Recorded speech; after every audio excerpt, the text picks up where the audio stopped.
தந்தை மகன் தூயாவியின் பெயராலே ஆமென். அன்புக்குரிய சகோதர சகோதரிகளே, இந்த மார்ச் மாதமானது புனித சூசேப்பருடைய வணக்க மாதமாக நாம் சிறப்பித்து கொண்டாடுகின்றோம். திருச்சபை கூறுகின்ற இறையியல் அதில் 4 வகையான வழிபாடுகள் வணக்கங்கள் உள்ளன.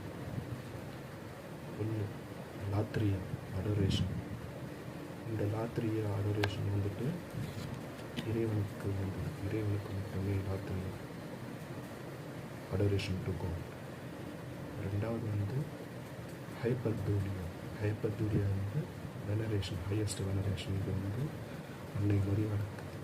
மூன்றாவது வந்து புரோட்டோதூலியா, இது வந்து சூசைப் கொடுக்கக்கூடிய வணக்கம். நான்காவது தூலியான அன்னை மரியா சூசைப்பை தவிர மற்ற புனிதர்களுக்கு கொடுக்கக்கூடிய